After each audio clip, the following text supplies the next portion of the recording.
How's it going, everybody? Welcome to the Cast for Creators. I am Julian, Michael David Chavez. And I'm S.A. Nathe. And, welcome. We're back, episode 2. All right.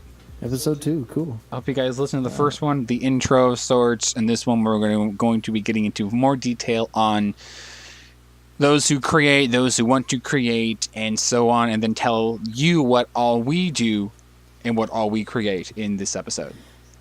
Yeah. And if you like the first episode, let us know. Throw us a like. It's on SoundCloud and YouTube. It's so far. It's a pretty good. I think for a first episode for a whole new podcast series, and both me and Julian have done our own share of podcast series attempts here or there. I do one for my EC brand, and he's done a couple over the years as well. I remember doing one with him years and years ago. But this one, if you feel free to tell the folks listening or watching or whatever what this episode 2 is going to be about. All right. Well, this episode is titled "Don't Let Your Talents Die." Yeah, big sting right there. Yeah, I mean, it's pretty much in the title. I really believe that if you have a talent, no matter who you are or what kind of background you come from, make that talent something. If you're having a hard time trying to figure out what you want to do with your life, if you have a specific talent, why don't you work on that becoming your career? Yeah. I mean, you, me, everybody out there knows. We all have ideas on our head. And the trick to then getting the world to see them is by putting them out somewhere. Like, I drew comics for years. My EC brand started as comics I drew on notebook paper with pencils, rather wooden pencils or mechanical pencils going back 20 years more or less, and even before that. So I always wanted to get my ideas out there for the world to see.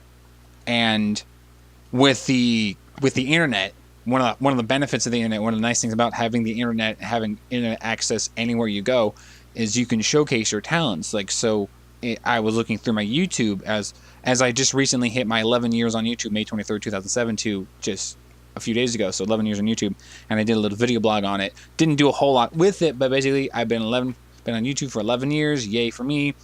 And then I go through my old YouTube videos going back to 2008, 9, 10, and 11 prior to doing animation in 2012.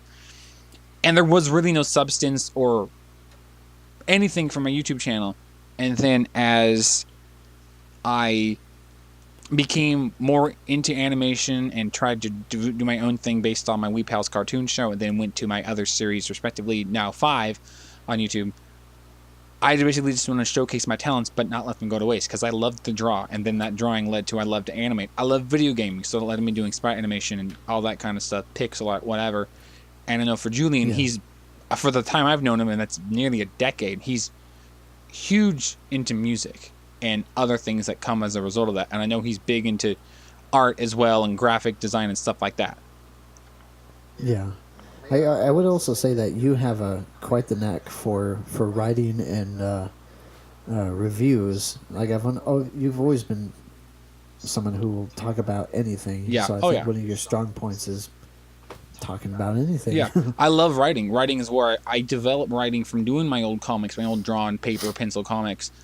I didn't have much backstory in a lot of my storylines and a lot of my comic series, a lot of my characters. And then when I got into doing that stuff, and then when I started doing my Fleet Saga series, which is something else I had some initial success when selling them on Amazon going back 3 years, without plugging them here. Basically, I do science fiction. I write science fiction. The Fleet Saga is a series of mine that, when all said and done, it's going to be a 30-part series. There are now 10 on Amazon, the first 10 of the main series, with 8 more written myself. A few of those are typed, just not published, and then I have 3 or so prequels. 10 prequels, 20 mains, so 30 overall. And when I started writing those initially, I wasn't as into it. I tried writing them in a comic book kind of style. I even got ripped on Amazon on the reviews by people who bought them that they're poorly written, which I admit, yes, they're not the greatest things I've ever written.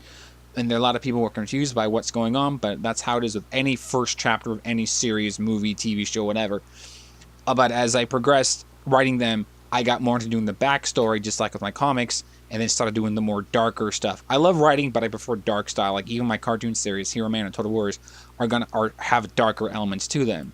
and I love that. Writing's one of my passions because I love telling a story or writing a good narrative and having the emotion, the drama, deaths or whatever, and it just makes me feel more whole as a writer. And writing to me is like my favorite thing. I will write things that I will never actually get to animate or ever actually put into production, but I love writing things. Mm-hmm. Yeah, and on my side, like you were saying, music and art, like there's a ton of things I like to do. Right now, it's music production. I'm also a musician, so there's that side. I play like guitar, drums, bass. Mm-hmm. I can play some flutes. Can you play violin? If you need a violinist, I am available. I tried it so hard. Mine just needs to get tuned. Anyways, but no, you play a lot of stuff, and it's awesome. Yeah, and then there's a lot of different art stuff I do. I guess music is the arts as well. Yeah. I do the more graphic visual art, like things on Photoshop.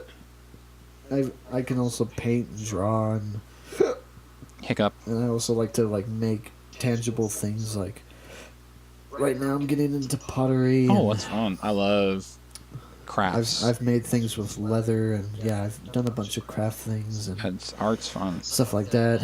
And then I do video production. I really like visual media like that. I like that kind of storytelling and that kind of thing, because like videos, especially for me, I love how you can put emotion, visuals, just all of that into it's one thing. That's my favorite thing my favorite kind of media to absorb, because there's so many different things going on. If you just listen to a song, it's just auditory for the most part. Yeah. Other than what you can imagine, but I really love videos.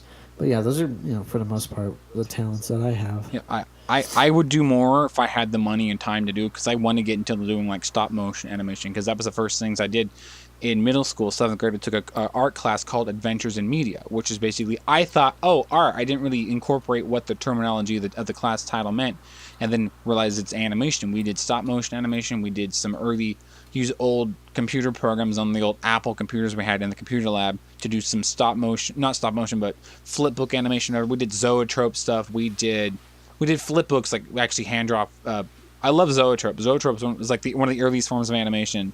So primitive, but still so cool.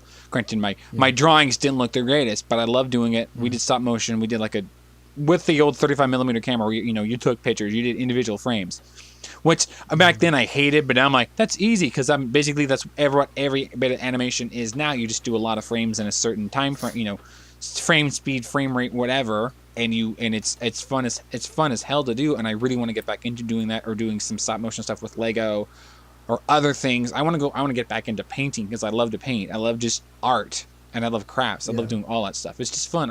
I'm big into using my hands, because I always have to feel like I have to stay active and be producing something constantly. Otherwise, I feel like I'm wasting time. Yeah, I gotta backpedal a little bit and say that I think more specifically my talents are that I have a really good ear for music. I can pick up, tones and ideas when it comes to music and its production. Yeah. And then when it comes to visual arts, I have a pretty good eye for that, and I have a lot of ideas when it comes to that. And I think I'm just a pretty creative person, and that's what a lot of people told me as well. I remember you and me talking about this years ago, however long ago it was, about we both have an ear. Like, you have an ear for that, and even you and I were agreeing, like, we could listen to a song and actually hear not every instrument or every note, but you can single out a single audio track. Like, I hear the bass, very faint, but I can still hear the bass. Like, or with me, I have an ear for voiceovers, because I watched cartoons my entire life. I still do, because cartoons are not only fun and amusing, but they're a good learning experience. I now watch cartoons in a different respect, because I can actually see, like, older ones mainly, newer ones not so much, because newer ones are all computer animated, but the old Looney Tunes or Disney, I can see when frames are being repeated. But with voiceover actors, I know so many voiceover actors, maybe not by name, but I will recognize a voice, like, that's that same character, that actor does this character or that character. So I definitely have a good ear for voice, for singling out different audio sounds, different whatever, and it's fun to do that too. because you develop that, and that to me again inspired me to get into doing my own stuff. And as this podcast if we go into it, if you out there are a creator, and what this podcast is called is a cast for creators, and you're not too sure what to do with your talents, and if you know the YouTube fiasco that happened 3+ months ago, and you know that they're cracking down more now on third-party music being used. I'm fortunate enough to have a friend like Julian who does music and has done stuff for me. He recently did a really awesome 2-minute rendition of my Wii Pals, the 8-bits theme, which is awesome. And I use his music any chance I can get. You basically, now YouTube is cracking down more, doing more damage to themselves, I think. But to not deter you, and I'm trying to maintain positive as I do this podcast. I'll save my negativity for a blog later on. Well, you know what I'll say about what's going on with YouTube right now. Yeah, go for it. I don't think that they're putting themselves in a bad place. I think that YouTube just got too big for its own good. Yeah, no, it really did. I think that YouTube got put in a position where they're like, "This is so great, you know." You get money. Yeah. Everybody's doing great. Everybody gets a car. Oprah. Really, so that is. Now when they've gotten so much pressure from the people who've advertised on there, they've been in the press several times for a lot of negative things. Yeah. You know, they're a company. They have no choice but to say, okay, we need to cover our asses. Yeah. Essentially. That's the sad truth. So, yeah. And, you know, as creators, you have to... The number one thing, if you want to be a creator anywhere, literally, whether it's online or, you know, anywhere traditionally somewhere else, an art gallery or a show or something, you have to be able to expand. You have to be able to adhere whatever is going on around you. You need to be able to move around that stuff if you want to survive, and if you want this to be a career for you. You have to make those moves. You have to see what's going on. For example, I've been watching with this whole demonetization thing that happened on YouTube. Yeah. I've watched some YouTubers who were in it for the money. They're all gone.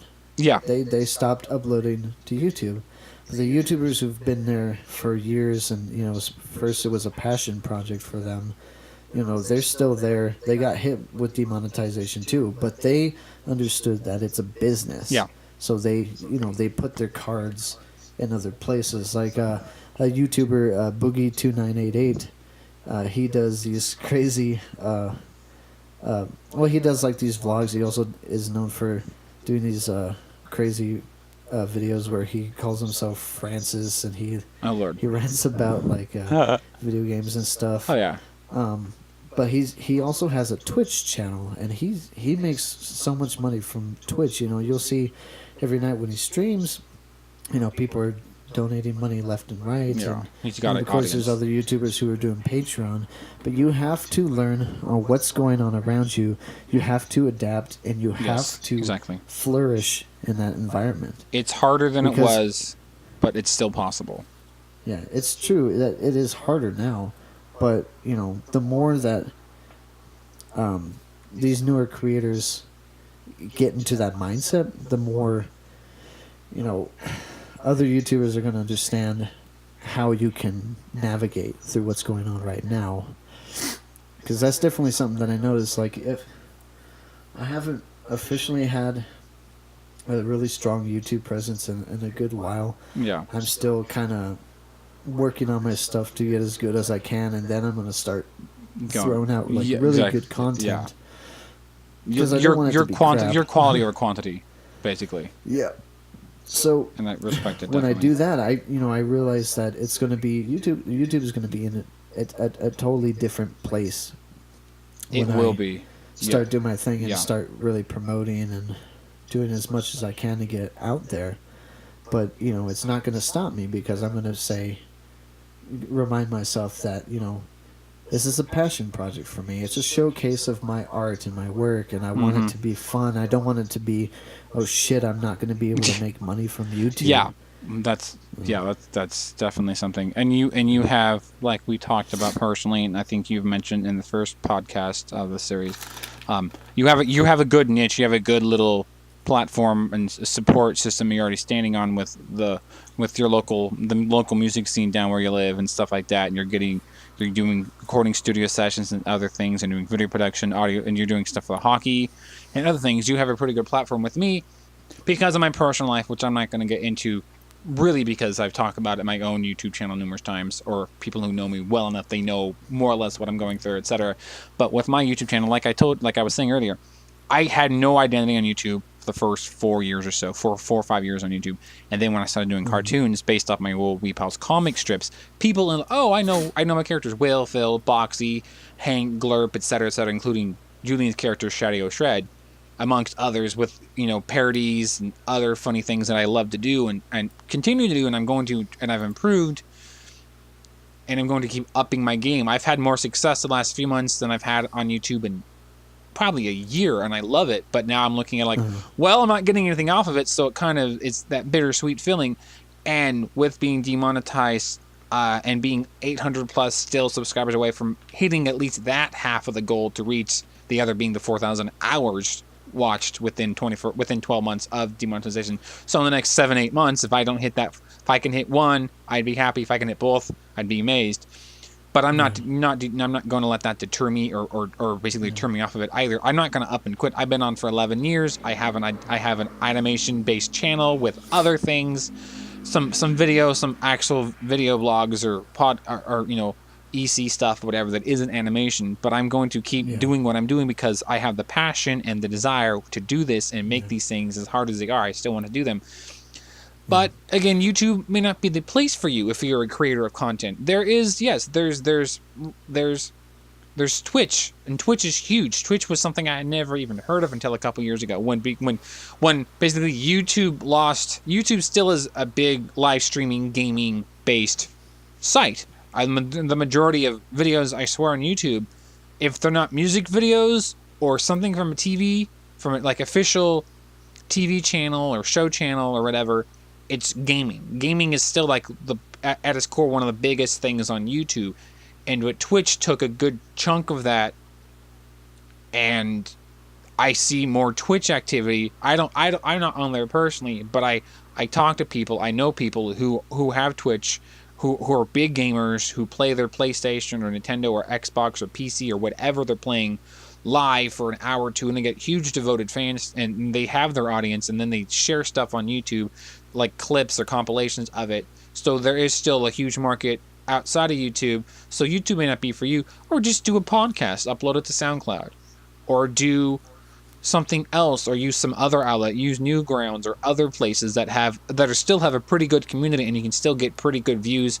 And a lot of them now are offering money, or do a video contest, do something where there's incentive. Yeah, but just remember, overall, don't do anything unless you're going to have a good time doing it.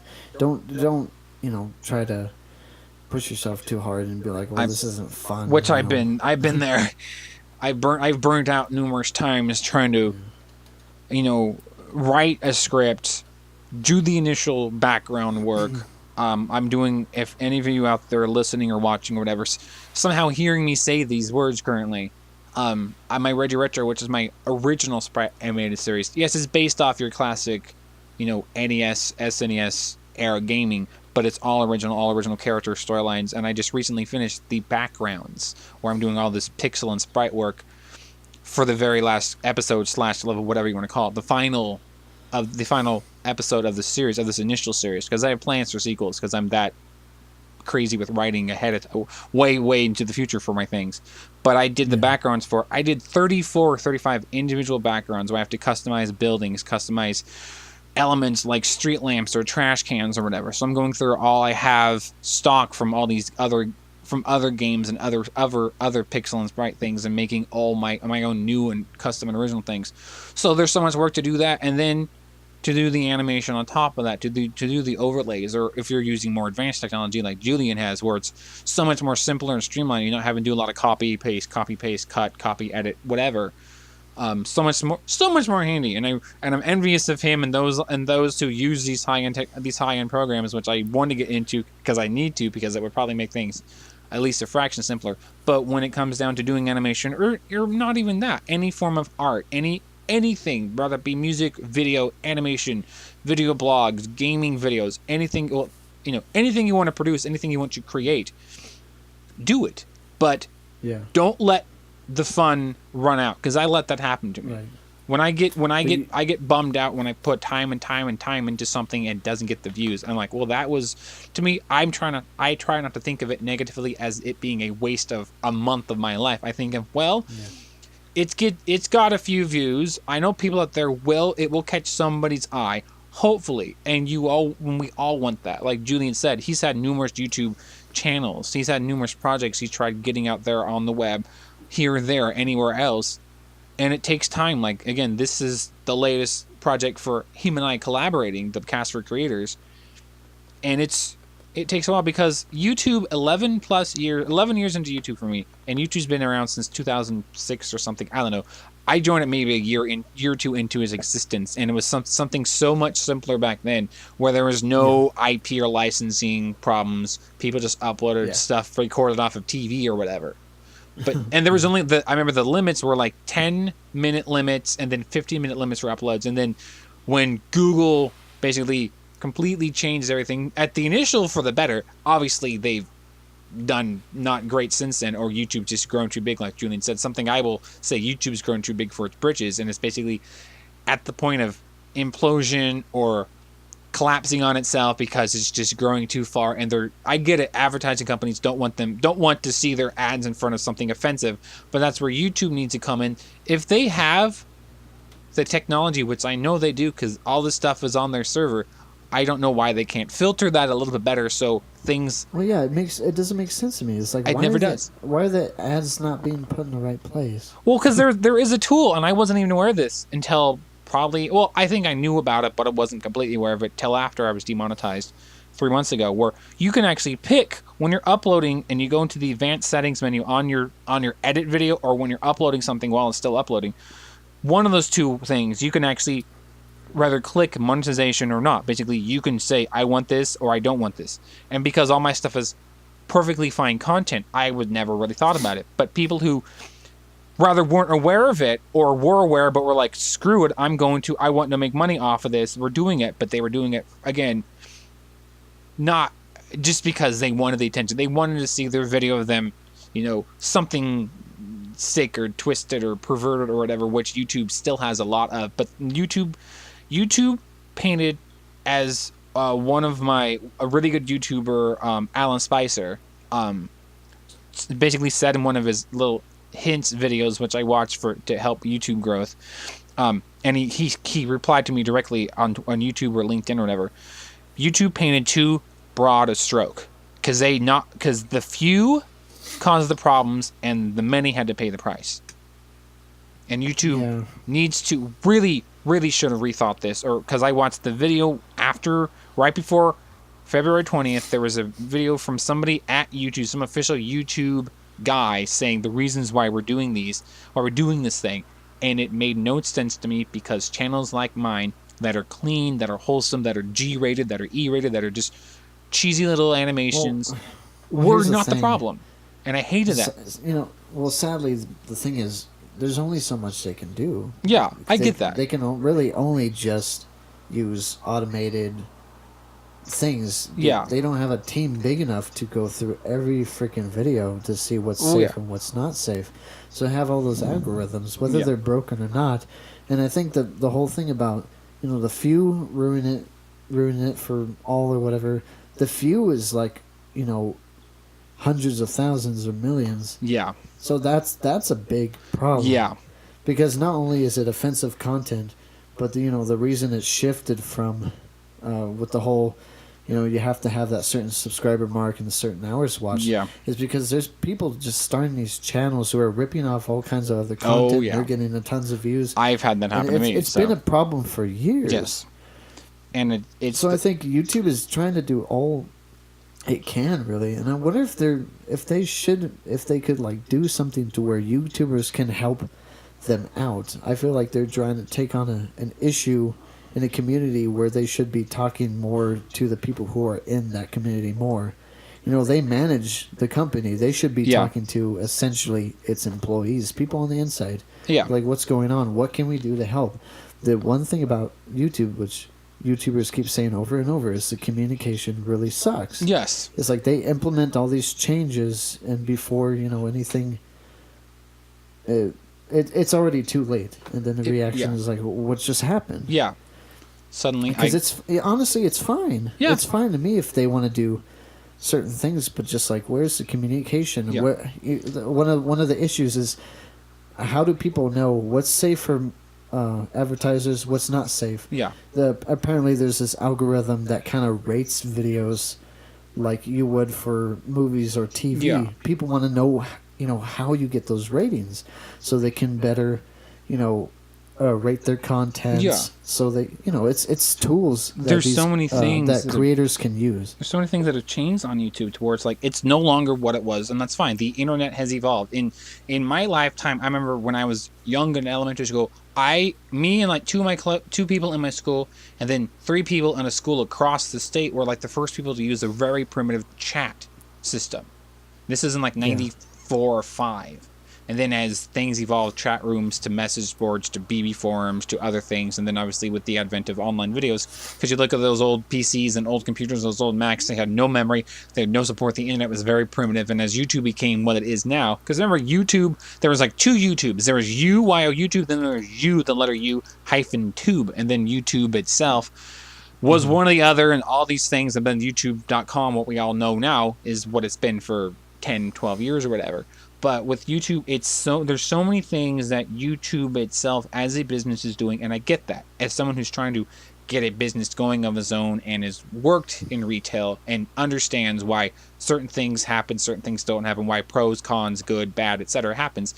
But with YouTube, because it's so gigantic, when it started off as such a small thing, it's like, okay, like Julian just said, if YouTube, see, I wasn't even aware demonetization was happening. I think I got a message, or there was a little pop-up on YouTube back in January, back probably sometime in mid-late January, and I'm on YouTube frequently, obviously, because I'm trying to get content, trying to get my channel growing, and at the point prior to this, I was like, okay, I wasn't caring. I was still still trying to maintain my uploads and still get the numbers to gain money, because I was still doing the ad revenue share with Frederator in the YouTube Partner Program.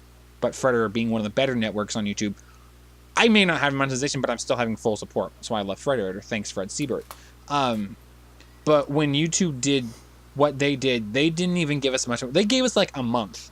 By the way, if you don't have these numbers, you're demonetized. And people were at like 995 and didn't hit that. Yeah. I knew friends who were literally posting on the web online saying, click this playlist, play the whole thing, because then I get like another 100 minutes watched.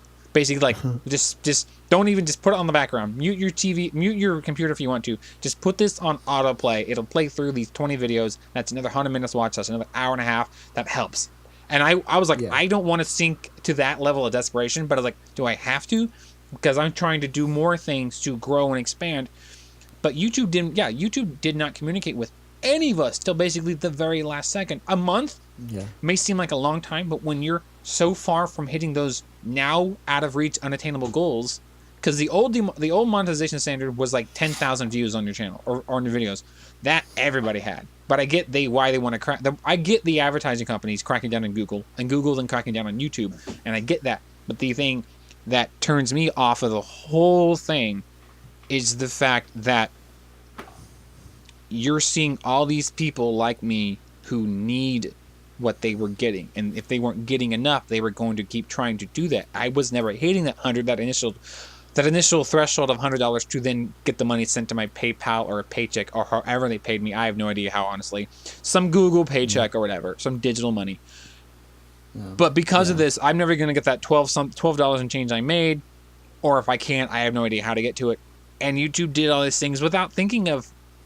They targeted, like Julian said, yes, there were probably thousands upon millions of people who were the bad eggs, the bad seeds, who ruined it for all of us. But YouTube, the one reason why YouTube, I think, this is personal, and I know people who agree with me on this, the one reason why YouTube didn't crack down on a lot of that stuff was because, A, it's really old content, and it still gets millions of views. Like, one of my friends on a few sites, one of his oldest videos is of a Steven Universe, like, little preview video at a comic convention and it was demonetized, but it wasn't taken down because it was generating a lot of traffic to YouTube. If it's still generating traffic, YouTube's not going to touch it. I know they're not. Even if it's offensive, it will be demonetized, but it's still going to be on YouTube, because they were saying when I watched this video back in January or February why they were doing this widespread demonetization was because of the bad content, the offensive stuff. Yet the offensive stuff, I know for a fact, is still for the most part on YouTube, but YouTube won't touch it because it generates millions of views for that videos, which brings cross traffic to other content, and so on and so forth. Well, with demonetization doesn't warrant a takedown. Like, the video can still be up, but you're not going to make money from it. I know, but that's and they want that's where it's like it's one of those kind of odd things. Like, I get why you're demonetizing it, but you're not taking out the reason you did this. At least that's what it came off as in that video back in February, was to weed out the bad stuff. But clearly they were only doing it to keep the advertising companies happy. We don't want our product advertised over SpongeBob spouting Hitler speech or something else. It's two parts. Yes.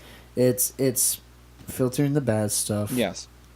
And, content that's not suitable for advertising cannot be monetized. So there's two parts. But anyways, I want to say I think it's great that we're talking about this. I mean, I guess our subtitle for the series should be "How do you YouTube?" Yeah.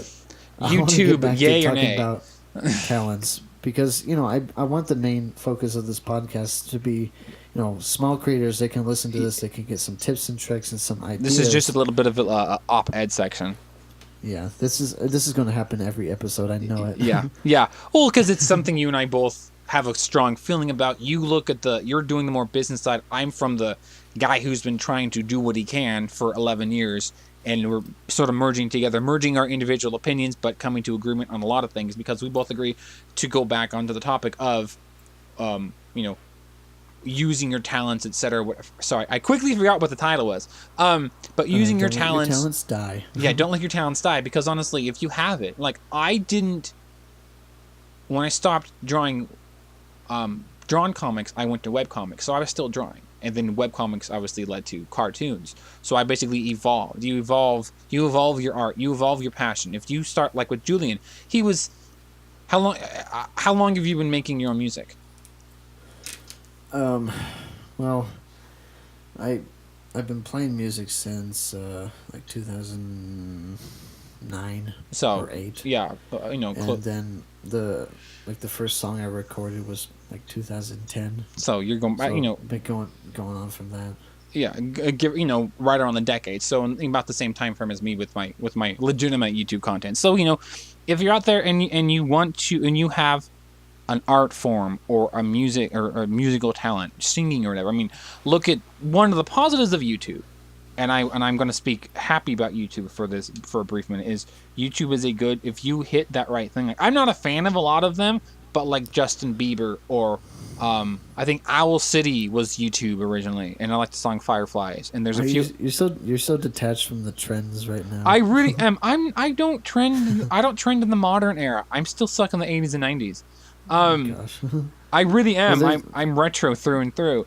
But I do love that YouTube has generated a lot of good content, and a lot of things we now know and love are because of YouTube. Yeah. So YouTube's been great. It's a great tool if you can hit the right niche, but because of what YouTube's become, and I'm not going to go into it again, but I'm just basically because of what YouTube's become, it may not be the greatest place to showcase your talents unless, like Julian was saying, put together like the perfect packaged videos or content and then go from there.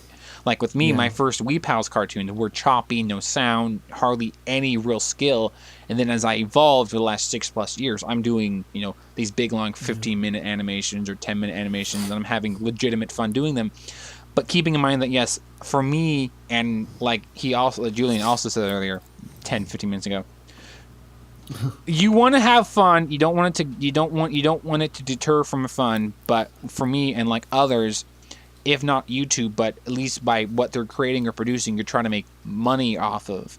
And the hardest thing is nowadays is because everybody else is doing that, because the internet is the way of making money. That's the future is digital, and it's no more proven in YouTube or Amazon or eBay or these other things where you can sell your content without ever having to basically lift a finger.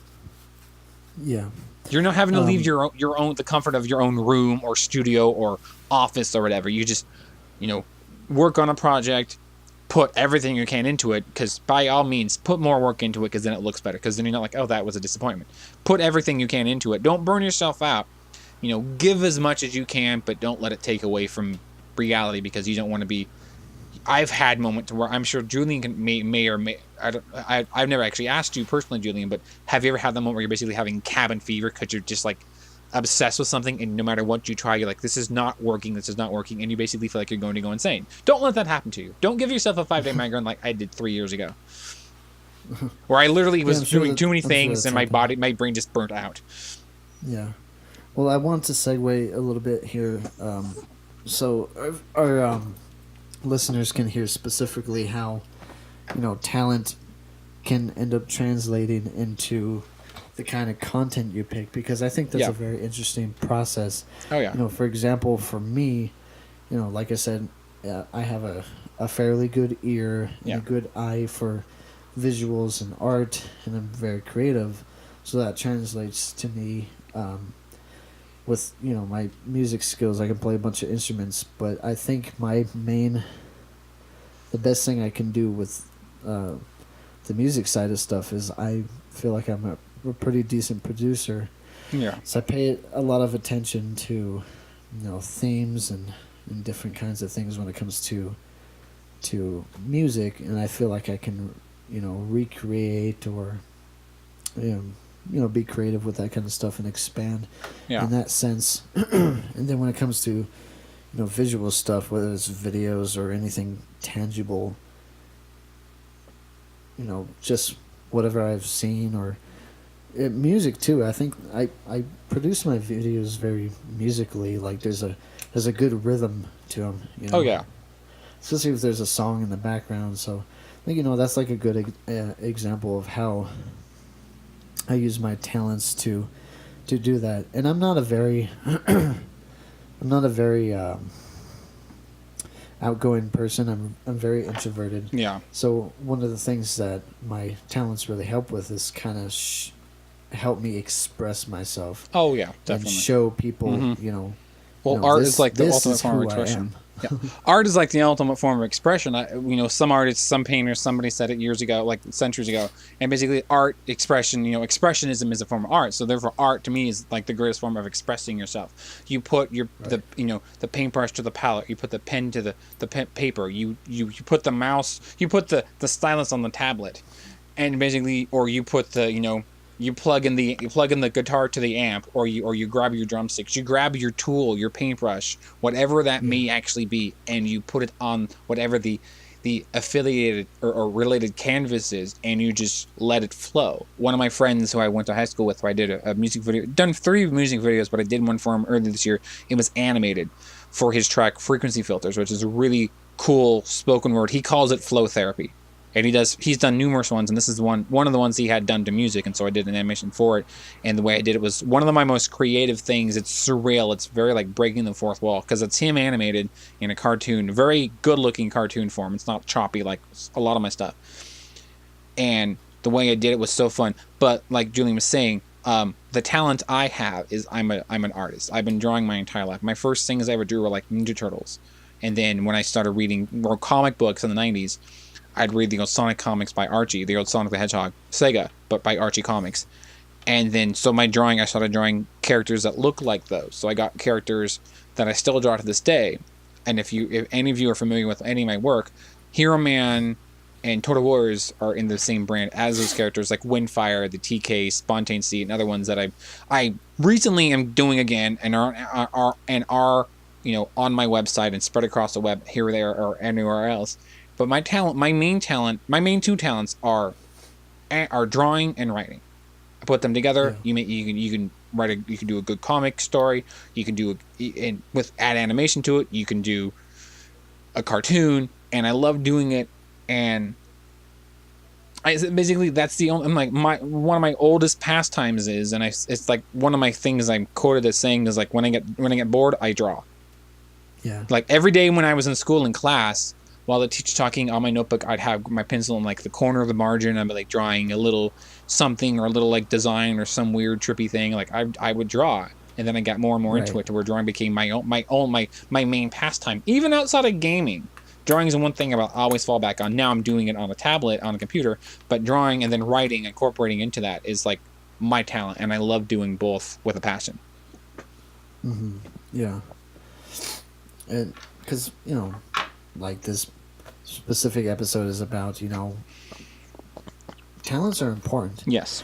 I think that, if, especially like if you're a parent and you see your child start exhibiting their talents, you can see that they're talented with sports, or they're talented Yes. with any kind of art or anything, or speech, Even or like something. imagination. Yeah, That's a I huge think core. that you need to take the step and really push your child in the right direction to be able to develop those talents. Yes. Now, sometimes things change and they lose interest in that, or maybe it was something that they weren't really into. Yeah. But, What happens? Yeah. even if you're not a parent and you have a talent that you like, people tell you about all the time, like if you're a really good painter and you're trying to pursue being a doctor, like I understand one pays pretty well, Yeah. but why aren't you trying to pursue your passions? Yes. My dad, for example, I don't talk about my dad very much in media like this, but my dad, he's really good at painting. He's a really good artist. Excuse me. Edited. And he can do all kinds of stuff when it comes to drawing, painting. He's insanely good, Yeah. but That's awesome. he just doesn't believe in himself enough to Yeah. push himself to reach new horizons and promote his stuff out there and get to where he really wants to be.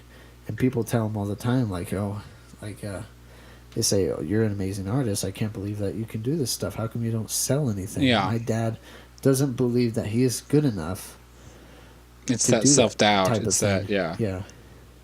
And I think that, if you get to that point with your talents, that I think, you really need to take a step back and think, are you representing yourself, or you're representing an idea of how people would want you to be? Yeah. You don't. I feel like there's a huge urge from families pushing their kids to say, well, you need to go to college. You Yeah. need to get a good degree, and then that's the only way you can get a good job someday. Yeah. That old school way of thinking. It's much different now, especially if you go to school. You rack up $60,000 in debt. Yeah. You have a degree. You can't even get in that profession. Then That's what? the sad thing. I see people who, like everybody out there who works at a normal job. I have a degree in some insane science or some really awesome field, but they're not looking for astrophysicists. They're not looking for those highly educated people, because most of the jobs out there are retail, or if you work long enough in retail or for business in general, you get the promotion, but you start at the lowest. You start at the low, basically the basement, the sub basement. Well, but some with- people don't even push themselves to get into those fields. Yeah, They end up with a degree and they're very, very smart, but they're it not goes trying to get yeah. into that field. And the littlest challenge that comes in the way, I think it's something like 80% of people with like the first challenge that comes in the way will just quit. Yeah. I think it's something like 80 or 70%. Yeah, I probably been there or right up there a few times with what I'm trying to do. And again, I don't have a degree. I don't have the education. And speaking of fathers, like my father, his father before him was very big into woodworking, carpentry. So my dad's big into that, and he's also a very good artist. He sketches things, cuts them out, and paints them. Like he has this nativity he made 20-something years ago. He copied the designs out of this catalog or whatever, like 30 years ago, I should say. And he copied them onto big pieces of wood, cut them all out, painted them, and we still put them up every year to this day. We've, a little touching up here and there. He made just a few years ago, he made a chessboard. He went to Home Depot and bought like 2 or 3 strips of wood, including like really nice, expensive wood, to make individual 64 squares on a chessboard he made himself. like talented, like amazing looking. It's like we don't play chess a whole lot, but he when he made this, like it was like one of the coolest things I've ever seen. He's built furniture, he's built all kinds of things, and his talent, that's his art form. His media is woodworking. I take that. My initial as a kid would have been like building stuff with Lego, which I still love, but then that obviously with any form of art, obviously drawing. So I get my art side from him. So a lot of kids, sadly, a lot of parents, because they don't reach the goals, they don't get that money, they don't have the careers they dreamed of, and it's something that you see in reality TV. You see personally, you see everywhere in the world. You see a parent pressuring a kid to do something that gets them fame and fortune. Rather, it is an actual high-paying job, a career, or it's like the dance moms or the crazy moms. Because I go to for years ago, I would go to conventions here in Portland or up in Seattle, but the ones down in Portland for Lego conventions. And at the same time, those weekends of the Lego convention, there'd be like a big old regional dance competition where you hear this loud, blaring, really annoying dance music, but you see all these groups of kids from like 4 or 5 girls, like 4 or 5 on up, with their dance coach moms doing all this crap. And there's these kids in like full dance uniforms or whatever, and I remember seeing girls on like crutches, but their moms are still making them learn the damn routines. And that's that pushing and pressure you see on TV. Or I saw actually 5-10 feet away from me while I'm walking through the foyer there at the convention, and it's insane. Don't push your kids into doing something they don't want to. Yes, you want them to have a future, and we all get that. But you don't want them to feel like they have to do everything according to your own rules and your demand, because then they're going to feel like they're controlled. And then they wind up being crazy, or they wind up being something that clearly they should not be. They're never going to be happy or fulfilled. They're going to have all kinds of psychological problems, and the next thing you know, they're going to be doing painting in prison. Yeah. Well, and if you're not a parent, don't feel like you need to be... Don't feel pressured to be or do something that other people want you to do. The only person that you should ever try to impress, or the only person that you should really work for, is honestly yourself. Yeah. That should be the first person always. Yes, ever. Exactly. Do what you want to do. What's the point of doing anything if it's not good for you? Yeah. It's your life that you are living. All the other people, they're just around you. Yes. They may be part of your life in certain ways, but you need to do what's right for you. And exactly. what you feel like is the best path for you. So, don't feel pressured, and don't feel like people are disappointed in you if you don't go to college to become a doctor or something. Yeah. You want if your life is happy and you have that positive attitude, that positive vibe, you make others around you happy, and it spreads. Like pay it forward, basically. Like, you want to be happy with what you do. If you have a talent to do something, whatever it may be, as long as it's legal, do it. Because you want to, and if you can find a way to then showcase that talent and show it off to the world, whether it be digitally on YouTube or other websites out there, or other showcases out there, or make your own website and showcase your own talent. Like my comic website is basically showcasing my own drawings, my own comics, and a lot of stuff I worked on the last 3 years or so on it, and going from there. But record a song and then share it on SoundCloud, or share it on YouTube, or give a copy to your friends, and then maybe one of them tells somebody at a radio station or who has a music podcast of their own, and they play a demo or play a clip of it, and next thing you know, your own song, Happy Flowers or whatever, is like a huge online hit. But you're not always going to hit those high marks. You get one thing retweeted or one thing shared, and you gain a little bit more traction and numbers and analytics and views or listen tos on that, and that's great. That's a huge thing. I've had a few times, I've got lucky with a few of my animations in the last few years, but you're not always going to have success. That's the only thing I can say about creating. And if you're doing it just because you love to, and your passion is to do art or music or whatever, awesome. But and I hate saying this, but if you're like me and you're trying to turn it into a profitable quote unquote business or brand or whatever, like I know Julian's doing, but his stuff is already paying pretty good dividends. But with me and people like me, don't let the fact that you're not making money off of this turn you off of doing this, because don't let your talent go to waste. Don't let your talent die, because if you have a talent, use it, because not everybody out there is blessed with an amazing ear for music, or has the talent to write a good story, or has the talent to put together a good, even if it's like video production or something that's showcaseable on a website or in physical reality. But don't let the negativity get to you. Don't let the criticism get to you. Don't let the bad vibes send you down a downward spiral to where you feel like you're going to crash and burn and explode into the sun. Because if you do not at least attempt to use whatever talent you may or may not, whatever you may have, and even if you don't know initially, like my old animations in 2009 were horrible, and at 2012, and then obviously through today, so I've improved and expanded my knowledge. You evolve, like any art form. Like, I'm guaranteeing you, when Julian first picked up a musical instrument, he had no idea what he was doing, or had very little, or he knew, but it was like strum, clang, okay, that didn't work well, try it again, nope, still can't find the right note. And when I played violin, years ago, 20-something years ago, when I first started playing violin, I sucked. Yeah. You're going to suck initially. I'm sorry. You have a talent, or you have the desire or the want to need to do something, or maybe you have a natural talent for it. But if you have not even a talent, if you have an idea and you want to do something, try it. If at first you don't succeed, try again. Well, that's why, I'm stressing so hard. Don't let your talent die. And, no.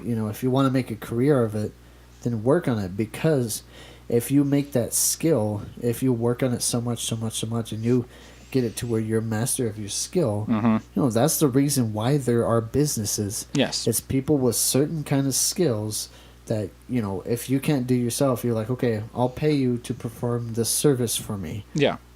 That's the point. Yes. Well, look at anybody out there. I kept saying earlier, with the people who get the obstacles in the way, they'll quit.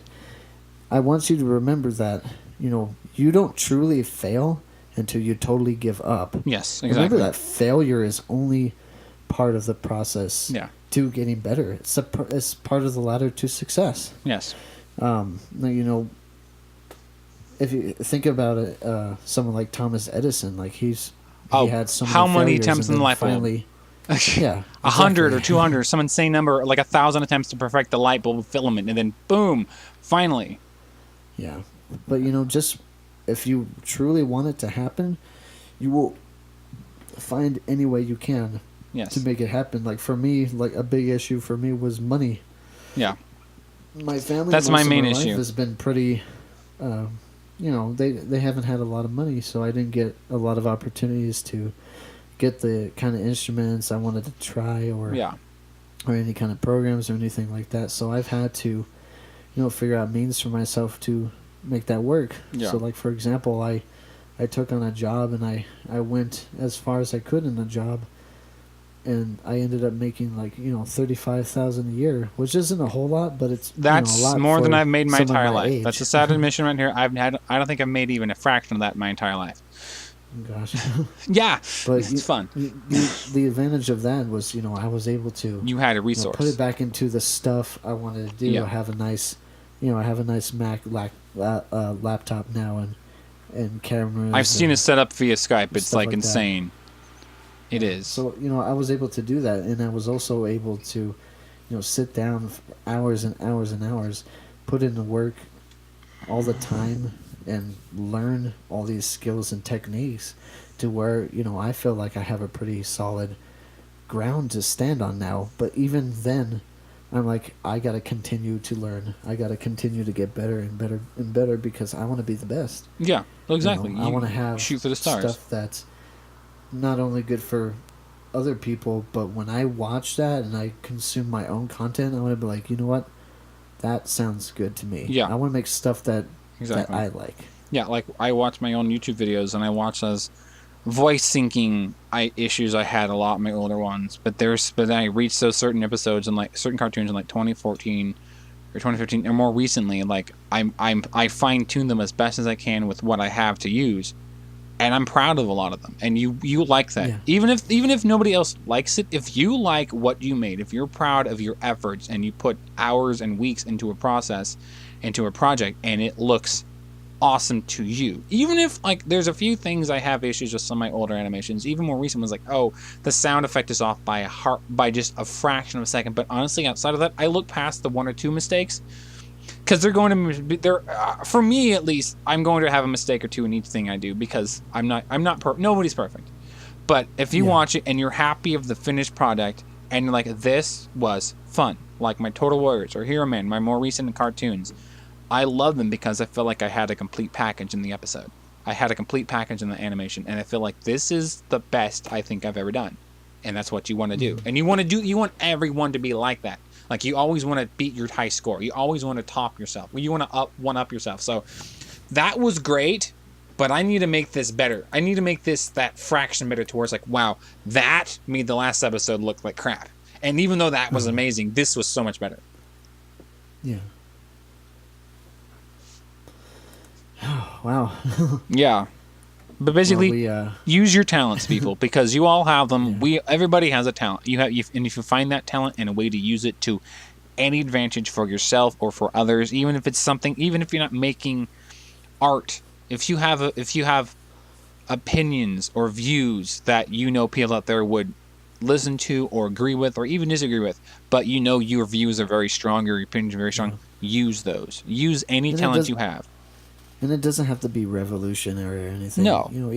Just make it you. I mean, we're not the first podcast probably for YouTube creators, but we're doing our own thing. It's our own interpretation of how things affect us and how we feel as if we can help those out there who need that one or two voices to get in their head to turn their lives around. Like, oh, thank you, Julian. Thank you, S.A. Nathe. You really did help me. And if we have that one person, this is worth it. You get that one positive bit of feedback, that one encouraging reply or response, and that's the world. And that's what our aim is in this series, is to say, hey, you out there, you create, you have imagination, you have a passion, you have the talent, do it. Do whatever you need to do, and do it. Right. Cool. Well, yeah. I think that's a good place to stop it for this episode.